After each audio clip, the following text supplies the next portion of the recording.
Giving circles are a form of collective philanthropy, where individuals pool resources, funds, time, and expertise to support charitable causes.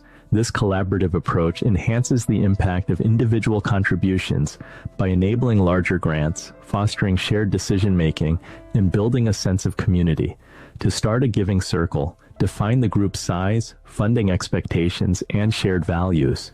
Decide on meeting frequency, grant processes, and financial logistics. For managing contributions, platforms like GrowFund or JustFund can streamline operations. For those interested in joining an existing circle, networks like the Global Giving Circle Directory can help connect you with groups aligned to your interests or values. Successful initiatives like the Latino Giving Circle Network and Battery Powered show how giving circles address community-specific issues and fund pressing causes through informed, collaborative decisions.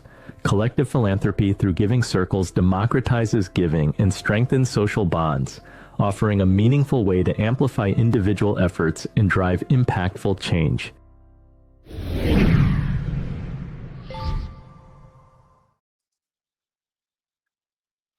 And we're going to start the happy dance here. Well, that was an exciting intro to all the things or summary overview of all the things we've been talking about, Sara, in our space. Yes, totally. Go ahead, Emily, because I feel that, what we're missing in that intro is when, we're talking about platforms. It's not because you are here. But I have always said this, the best platform for, streaming everything around giving circles is Grapevine to get your giving circle started, right? This is the easiest way to do it. And giving circles are, just about 4 different things. We talked in the intro about, the logistics, but for me is you create a sense of belonging, you open a space for discourse because you get different perspectives from people, you give with trust, your 5 T's, and then you act in abundance, right? For me, that's the key aspects. Yeah, and thank you for that, for sharing that, Sara, about Grapevine. Yeah, I did just want to note in that last little segment, and hi, Andy, welcome back. We were just kind of jumping in, but I did just want to note that one of the platforms that was mentioned, actually, we collaborated with and have kind of merged with, in a sense, GrowFund being one that was supporting giving circles for a while. They've now moved over to grapevine.org, which is the platform that I run that's specifically focused on collaborative giving. So giving circles primarily, but also collaborative funds and donor collaboratives and a variety of different collaborative ways that people are coming together to pool money and then decide as a group where to grant those resources. And so as the little summary shared, some pretty clear steps in terms of coming together, align around your values, decide the cadence at which you want to give together. There are really wonderful resources out there, both at Philanthropy Together on Sara's organization site and at Grapevine to help you think through those steps very clearly. And then when you're ready to get started, I think this is where we often see the breakdown. It's like, okay, now how do we actually do this? And that's where we at Grapevine really try to support the movement. So just in a couple minutes, you can set up your Giving Circle page on Grapevine and have that easy place to communicate and collaborate with members, as well as pool donations and grant funds out and get charitable receipts and all of that. So trying to take some of the higher level concepts and help people find their way toward implementing it if you want to start your own group. But I also just want to acknowledge the great resource that was shared also in that intro, the Global Giving Circle Directory, which Philanthropy Together, Sara's team, and our team at Grapevine collaborated to build that, where you can now go and search to find a group near you. There are over 4,000 in the directory, or focused on a cause you care about, and see if there's a community out there for you. And I just want to kind of close by tying this back to what was shared earlier about the importance of community, the importance of the social piece of this. We actually see a lot of people give in community. That's the way they like to give. It's the way they prefer to give. We're also just seeing, I would say, in the broader philanthropic ecosystem, concern around donor retention, donor engagement. And I think part of that is because a lot of our existing methodologies in nonprofit philanthropy work has not that piece in as much as it should. And so I think this collaborative model is a really great model for that, but just generally this idea of more social based, using an impact related work, I think is really critical to keep those donors engaged and people feeling really positive about the that they can have. If I can come in, one of the things that I think is important is the degree to which this model is used in youth philanthropy. Now, it's one of the fastest growing areas in the philanthropy world, at least in the United States. I can't say internationally as I could earlier, is in youth philanthropy. And the model that works with in youth philanthropy, teenagers, and even some people younger than teenagers, is exactly the same model that that you were just describing. And it doesn't. And one of the things that's interesting is that, you know, if you have a group of teenagers that have put $10 or $15 into a pot, I guarantee that there is no executive director that will not meet with them if they're being considered for a grant. Whereas I suspect that a group of community people sitting around with $1,000 on the table may not be able to get to the executive director. But nobody says no to a group of teenagers, no matter how much money they have. And this giving model that you've just described is a great way for younger people to learn what giving is about, to learn how to make the decisions, and interestingly enough, how to have influence. So I just want to say how much this really has a derivative impact in terms of our field. Richard, if you get a group of young people together, what questions do you ask to get them started? I mean, I kind of say, why do we need to ask? I mean, they're smart enough; they'll figure it out. Marlene Ihon, who's, you know, now she's become this anti-philanthropy movement and tax people, where she's just a 30-year-old who just inherited a lot of wealth as part of the BASF Foundation in Germany.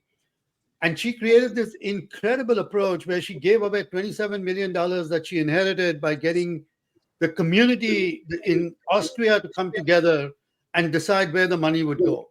And she got 50 people together and got them to go out and look at the most important issues that they thought was, and divide her $27 million across the spectrum in Austria. So I think that there is just so much of innovation that young people are going to do that we really need to let them come up with different ways of doing it and not necessarily create models that everybody needs to follow. And I think that there is just this enormous amount. Today, there is $70 trillion of wealth that has come into the hands of the young generation. They're going to do all sorts of different things that we as traditionalists are not going to be able to figure out. So I think in some ways, giving power to people to behave and get them to actually think about responsibility and responsible showing up in an authentic way that is what is going to encourage people to show up. In the 5 T's that was so well articulated by Sara, and I think where the giving circles is, of course, it's one of the most beautiful things that has happened, right? That we've just taken the self-help movement with groups. Historically, developing countries, self-help groups have formed here in this country, and we've kind of made it for philanthropy and giving. But at the end of the day, it is just this ties that we are actually trying to create that allow for people to network with each other and see where they want to invest in the way that they want to invest. And I think it's just giving circles, I think, is one of the most absolutely phenomenal things that have happened. And I think, Andy, you know, because of your audience, a giving circle is something that is really attractive for multi-generational families, right? When they are talking about, you know, they may have a giving strategy, or they may have been supporting X, you know, number of causes. When they are trying to involve the next generation or the extended family, a lot of families go through, a model of a giving circle to start getting, the younger generation. And Richard, is totally correct about how impactful this model is for young people. Emily and I know this amazing young woman that she not only started her own giving circle and got 180 teenagers in Arizona to move about $50,000 in a couple of years, but she has helped start 25 teenage giving circles, not only in the US, but also in Germany, in Pakistan, in Canada. So yes, and they do their own thing, as Akhtar said, like they are not, following a specific model. They get together, they order food, they get a DJ, they have fun. They have fun with it, right? Yeah. Like that is also the secret of a giving circle. Is social, is fun. That is why people gravitate around this model. Well, I love Akhtar's message, just to get out of the way. Let it happen organically. Emily, I'm curious, at Grapevine, have you seen giving circles like enabling people so that there's more diversity among givers and more participation? Yeah, absolutely. I mean, I think generally this model of the giving circle is seen as a force for diversifying and democratizing philanthropy, because it is engaging a broader diversity of people across economic spectrums, across racial and cultural spectrums, across age.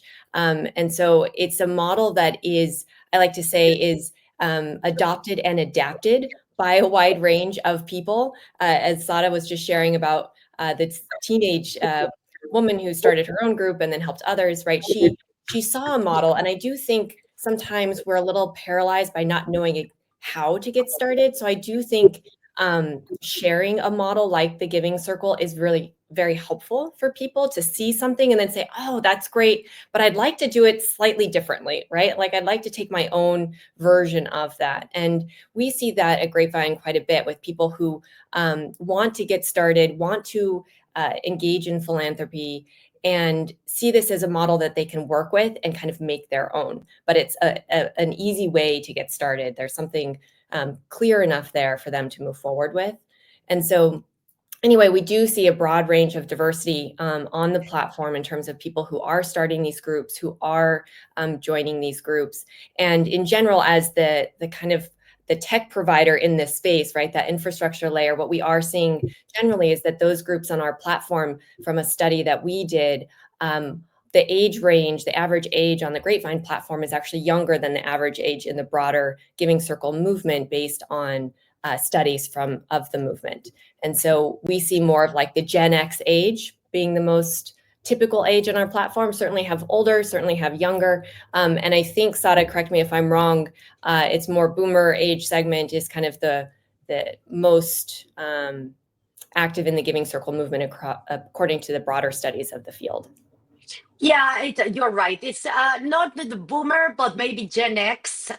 Yes, like, it's basically women in their, 50s or 60s. That's, the big audience for Giving Circles.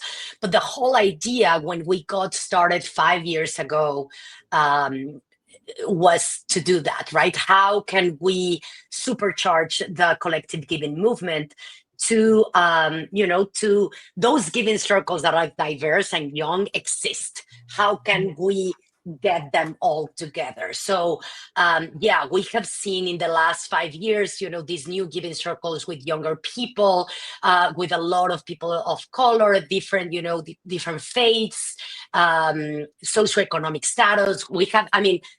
We always said, when one giving circle, one giving circle, because there's anything under the sun. Like, there are giving circles around whiskey. If you imagine that, like, a group of men that like whiskey, they get together, they taste whiskey, and they give money to different nonprofits. So you can pick your own journey.